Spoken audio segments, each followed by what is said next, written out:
We are now hearing from more and more politicians that they want a $15 minimum wage. Wouldn't this cause inflation? So here's what you have to understand about a question like the $15 minimum wage.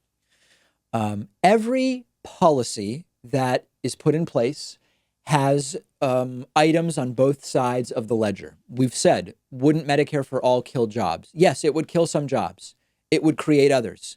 It would increase the net benefit, I believe, is very clear for Medicare for all, but it would kill some jobs. And that's not a reason not to do it. That's a reason to figure out the way to do it the right way.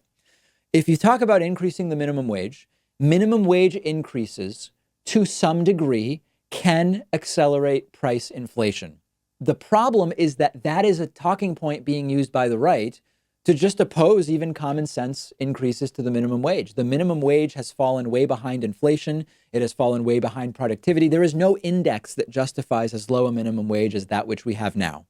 And the reality is that labor costs are only part of a business's total costs. So there have been studies done which suggest if McDonald's, I don't remember the study exactly, but the idea was if McDonald's goes to a whatever minimum wage, $12, $15, whatever, that would be a significant raise for a lot of employees.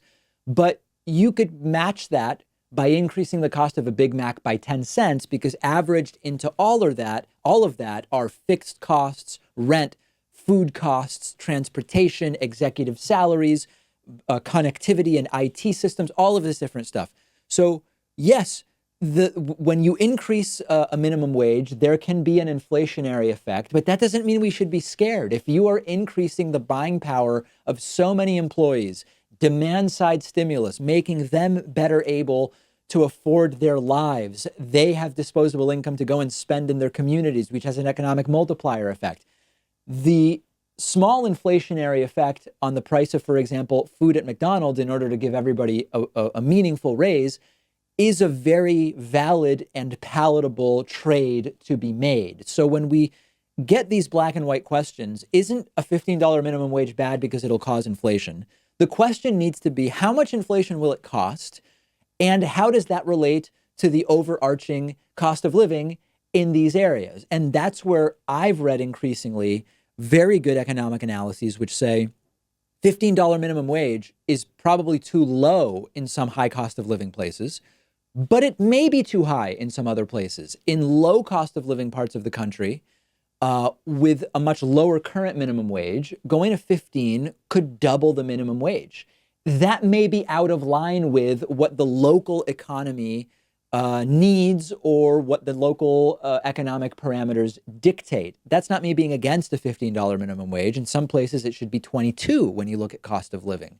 This is me saying that any one-size-fits-all black-white thinking about this issue is likely to be wrong, and we have to look at all of these issues in more detail. Any policy has an upside and a downside, and economics, the science of economics done well, and economic analyses can tell us when the benefit outweighs the cost for the broader betterment of society. Let me know what you think. We have a great bonus show for you today. Don't miss it. Become a member at joinpakman.com or become a patron at patreon.com/David Pakman Show to get instant access to today's bonus show.